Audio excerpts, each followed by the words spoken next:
Organic chemistry में by molecular elimination या E2 reactions क्या होती हैं, इनका मैकेनिज्म क्या है और इनकी इंपॉर्टेंट फीचर्स कौन कौन सी हैं। नमस्ते, मेरा नाम दीप दलाल है और इस लेक्चर में हम इन्हीं प्रश्नों के उत्तर खोजने की कोशिश करेंगे।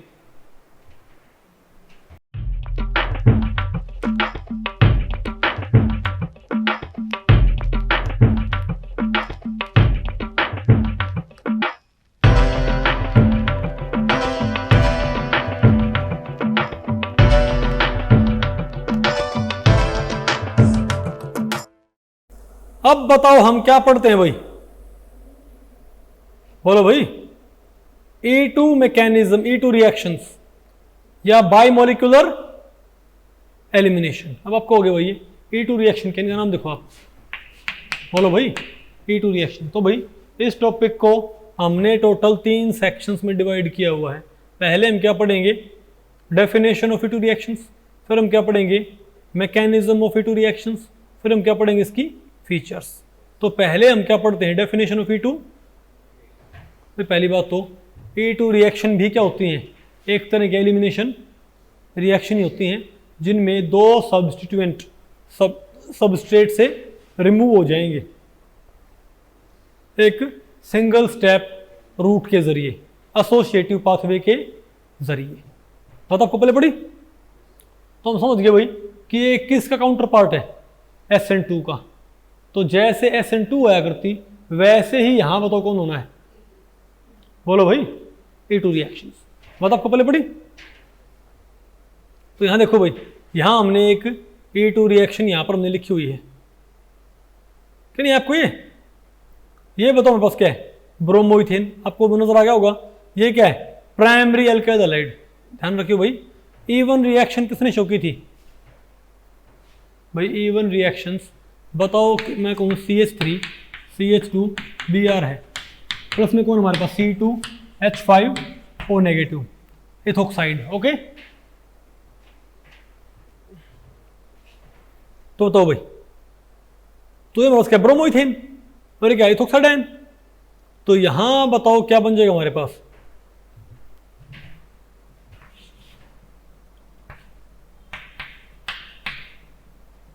अरे Br नेगेटिव यहां से निकल गया ना, और क्या यहां से C2, बोलो C2H5OH निकल गया, और बताओ क्या बन गया हमारे पास, CH2 double bond CH2 ethene. क्या बन गया है। तो ये रिएक्शन मेनली कहां होते हैं बताओ भाई, बताओ, प्राइमरी एल्काइल हैलाइड्स के अंदर। ओके भाई, ये रिएक्शन मेनली कहां होती है, प्राइमरी एल्काइल हैलाइड्स के अंदर। ठीक है, तो अब सवाल ये उठता है भाई कि ये रिएक्शन हुई कैसे है। बोलो भाई, देखो बात ऐसी है कि हमने क्या बोला, इसका नाम E2 बेशक है, लेकिन ये एक स्टेप में होती है। क्या होती है, एक स्टेप में होगी। ठीक है बात। 2 का मतलब यहाँ पर क्या है, ये कि बाई मोलिकुलर। भाई ध्यान रखियो, जब भी यहाँ पर ये जितनी भी ऑर्गेनिक रिएक्शन में अगर किसी रिएक्शन के नीचे कुछ नंबर लिखा हुआ है, समझे बात, तो 99.9% चांसेस क्या है कि वो क्या शो कर रहा है, उसका ऑर्डर भाई, उसकी काइनेटिक्स, इजंट इट। नहीं बात आपको पहले पड़ी। तो यहाँ से आपको रिएक्शन के बारे में आपको वैसे भी आइडिया आ जाएगा कि E2 यानी कि भाई एसोसिएटिव पाथवे होगा, यानी दोनों एक साथ भाग लेंगे। तो होता क्या, बताओ होता क्या है, ये जो CH3 क्या है ये, तो पहले हमारे पास पता क्या बने, एक ट्रांजिशन स्टेट। इस CH3 को मैं ये लिख दूं, इस CH3 को मैं ये लिख दूं भाई कि CH2 क्या H, तो किसी को भी कोई आपत्ति क्या, CH2H भाई, मैंने एक H थोड़ा अलग लिख दिया जस्ट। ठीक है, तो क्या होता है, तो ये तो किससे इंटरेक्शन शुरू हो जाएगी इसके साथ, बोलो भाई। और ये काफी स्ट्रॉन्ग बेस होना चाहिए, क्या होना चाहिए, काफी स्ट्रॉन्ग बेस। ओके, ये क्या होना चाहिए, ये स्ट्रॉन्ग बेस होना चाहिए भाई, वेरी गुड, ताकि इस प्रोटॉन को निकाल सके। ओके, और बताओ अब, और ये हमारे पास क्या बताओ भाई, तो क्या हुआ, ये बॉन्ड तो ये इसको निकालना चाहिए, तो ये बॉन्ड तो कहां पर आएगा मतलब भाई, यहां पर, कहां पर आएगा, और ये बॉन्ड एस्टूट के, तो ये हमारे पास क्या होगा, ट्रांजिशन स्टेट। इस भाई, अरे भैया तो क्या हमारे पास, ये तो हमारे पास क्या है, सबस्ट्रेट, सॉरी ये बस क्या भाई सबस्ट्रेट, ये हमारे पास यहाँ पर क्या है रिएजेंट। ठीक है, तो आपने सिंपली क्या करना है, क्या बनाओ एक ट्रांजिशन स्टेट, उसमें तो क्या हुआ ट्रांजिशन स्टेट में इसका इंटरैक्शन इस बीटा प्रोटॉन से, किससे भाई बीटा प्रोटॉन से। ट्रांजिशन स्टेट में इसका इंटरैक्शन बीटा प्रोटॉन से। ठीक है बात, और बोलो भाई इसका, और ये बॉन्ड यहाँ से, तो ये इसका इंटरेक्शन यहाँ से और ये बॉन्ड यहाँ पर बनेगा और ये बॉन्ड यहाँ चला जाएगा, तो बी आर नेगेटिव यहाँ से निकल जाएगा। तो एक स्टेप में क्या हुआ, तो एक स्टेप में एक तीर से दो शिकार, वो तो कैसे होंगे एक तीर से दो शिकार, वो तो क्या होगा, तो C2H5OH तो निकल जाएगा, ये बॉन्ड यहाँ आ जाएगा और ये बॉन्ड टूट के बी आर नेगेटिव अलग हो गया, तो यहाँ पर क्या रहेगा हमारे पास, ये बॉन्ड यहाँ पर क्या CH2 ये बॉन्ड टूट गया हुए, नहीं आएगा आपको। हाँ पर उन क्या बात है, अगर CH2 CH3 आ रही है, ये CH3 है, देखो पर एक प्रोटॉन नहीं था, तो अरे मैंने इसे बोला हुआ ना CH2 CH3, मतलब समझ नहीं बात आपकी, आगे वैसे आपको गुड, आसान है मुश्किल भैया। तो ये क्या हो गया हमारे पास, बताओ ये क्या हो गया हमारे पास, अरे भाई अरे यहां पर ऐसे लिखा हुआ है, देखो ये साइलेंस BrCH2 CH3 है ना, CH3 भाई, तो ये तो इसको निकाल लेगा प्रोटॉन को और C2H5OH निकल जाएगा, और ये बॉन्ड यहाँ और ये बॉन्ड यहाँ, तो Br नेगेटिव और C2H5 नेगेटिव, आ गया ना भैया, बताओ CH2 यहाँ से निकल गया। ठीक है इसका भाई मैकेनिज्म, और ध्यान रखियो भाई ये किससे कंपीट करता है, यानी जब आप SN2 रिएक्शन करवानी ट्राई करते हो ना भाई, जब आप SN2 रिएक्शन करवानी ट्राई करते हो तब बताओ क्या हो सकता है साइमल्टेनियसली, पैरेलल में क्या चल रहा होता है, बोलो भाई पैरेलल में उस टाइम पे भाई क्या चल रहा होता है, बताओ E2, कौन सा मैकेनिज्म E2। ठीक है, और हमने बताओ क्या करना होता है भाई, और हम रिएक्शन कंडीशन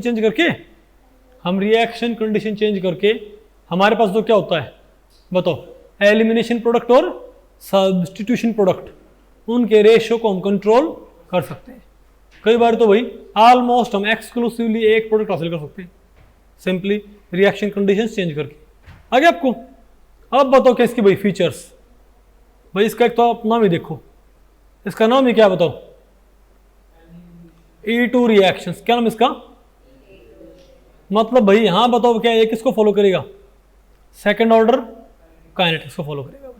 ठीक है बात, और भाई ये बात हमको लॉजिकल भी लगती है, क्योंकि पहले स्टेप में ये दोनों ही मिलकर क्या बनाएंगे ट्रांजिशन स्टेट भाई, है ना, इथोक्साइड आयन भी और हमारा ये सबस्ट्रेट भी, इजंट इट। तो क्या ये सेकंड ऑर्डर रिएक्शन फॉलो करेगा।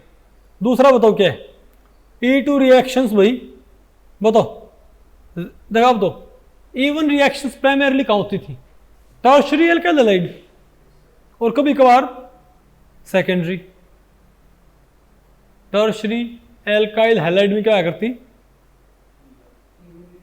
E1 रिएक्शन, और क्या बोलते हैं अरे भाई टर्शियरी एल्काइल हैलाइड में क्या करती E1 रिएक्शन, और कभी कभार कहाँ करती वो सेकेंडरी में। तो ये प्राइमरीली कहाँ होती है बताओ, प्राइमरी में, और कभी कभार कहाँ होती है सेकेंडरी में। अच्छा एक ऐसा सबस्ट्रेट है जिसके ऊपर E2 होगी नहीं, उस पर होगी क्या पक्का SN2 भाई, अदरवाइज क्या होता है SN2 और मैं आपसे एक बात पूछूं भाई CH3Br भाई, अरे क्या मसला तो भाई बोलो भाई CH3 CH2Br बताओ, अरे क्या मसला बताओ CH3 बोलो भाई, अरे CH3Br ओके, और एक क्या हो जाए टर्शियरी ब्यूटाइल ब्रोमाइड, नहीं आपको।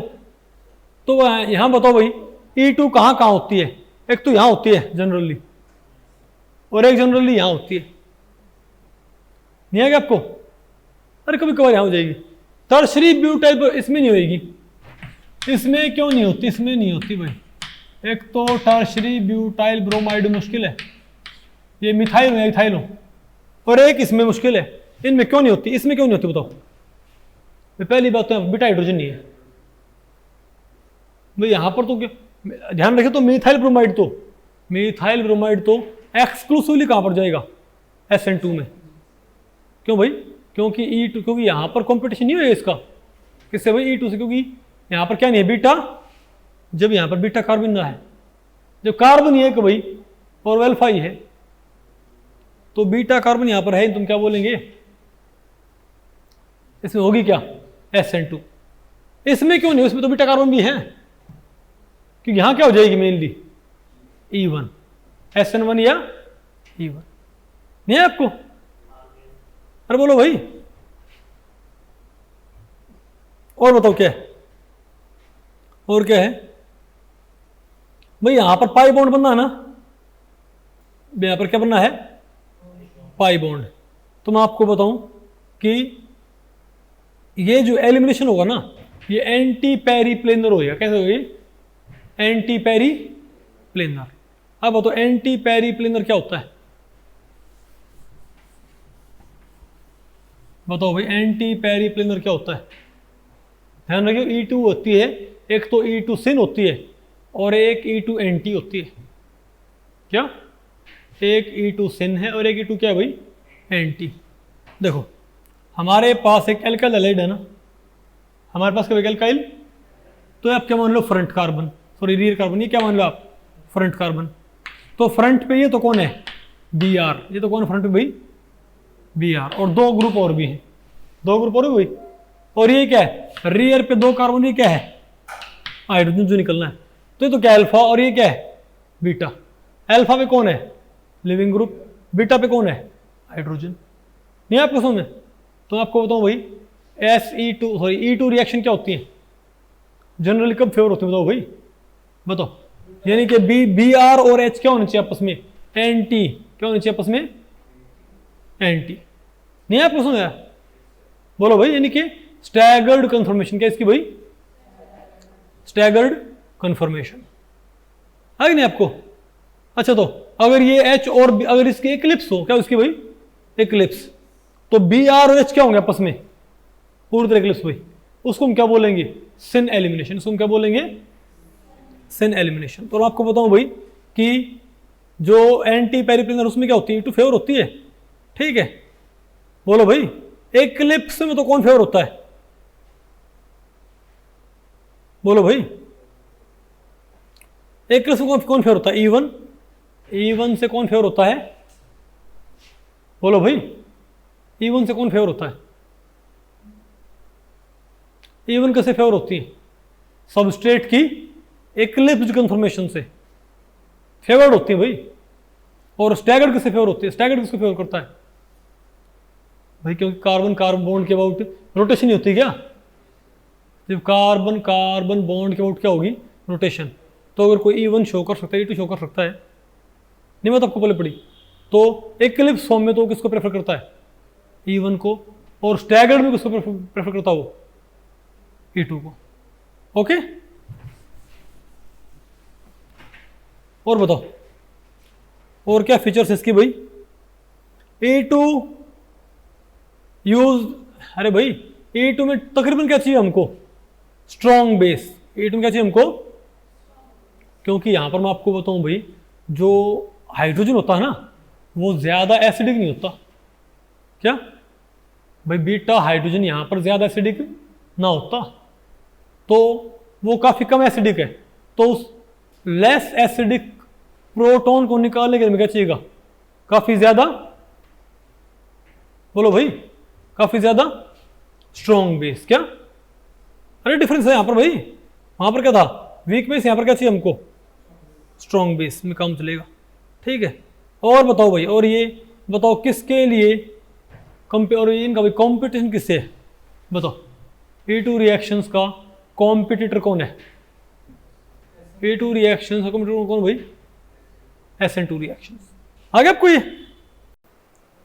तो भाई इस लेक्चर में इतना ही। अगर इस लेक्चर के बारे में आपके कुछ प्रश्न या सुझाव हैं तो आप मुझे नीचे कमेंट सेक्शन में पूछ सकते हैं, मैं उनके उत्तर देने की पूरी कोशिश करूंगा। तो भी ठीक है, मिलते हैं अगले लेक्चर में, तब तक के लिए नमस्ते।